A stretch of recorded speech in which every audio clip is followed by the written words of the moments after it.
નમસ્તે વિદ્યાર્થી મિત્રો, દાહોદ અનાજ મહાજન સાર્વજનિક एजुकेशन सोसाइटी संचालित एनी जीरोवाला प्राथमिक स्कूल दाहोद प्रस्तुत ई लर्निंग क्लास में आपका स्वागत है। आज हम कक्षा 7 में विषय हिंदी के अंदर कविता पहली बेटी सीखेंगे। बेटी बराबर जेने આપણે ગુજરાતીમાં દીકરી કહીએ। बेटी जो है वे पढ़ना लिखना तरक्की करना एवं दुनिया में उजियारा फैलाने में नारी कभी पीछे नहीं रही। वह खुद स्वाभिमान से जीकर स्वनिर्भर बन सकती है। वह सम्मान की अधिकारिणी है। समाज व राष्ट्र की उन्नति में नारी महत्वपूर्ण योगदान दे सकती है।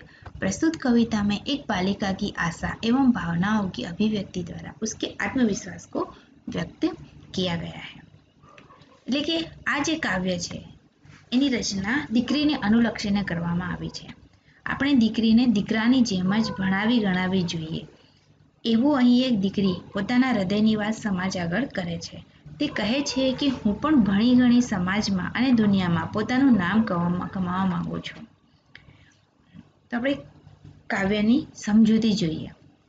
કાવ્યનો રાગ તો તમે પ્રથમ વિડીયોમાં જોઈ લીધો હતો।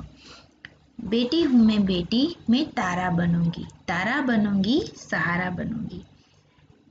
यहाँ पर बेटी कहती है कि मैं बेटी हूँ, मैं तारा बनूंगी। तारा बनना अर्थात श्रेष्ठ बनना और दूसरों का सहारा बनूंगी। मैं श्रेष्ठ बनकर क्या करूंगी? दूसरों का सहारा बनूंगी। मैं बेटी हूँ।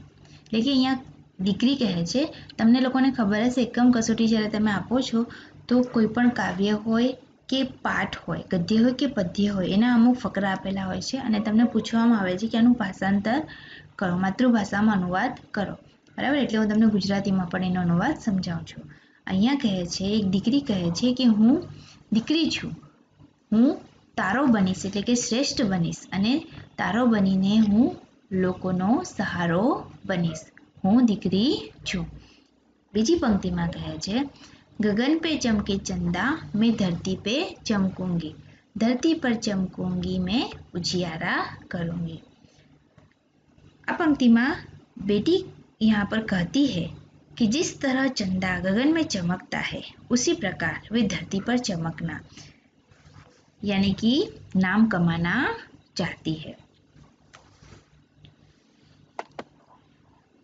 એનો ગુજરાતીમાં અનુવાદ થાય છે કે દીકરી જે છે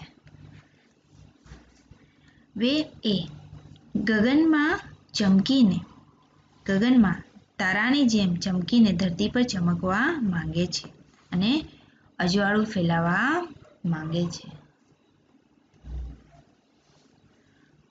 पढ़ूंगी लिखूंगी मैं मेहनत करूंगी, अपने पांव चलकर दुनिया को देखूंगी मैं दुनिया को समझूंगी।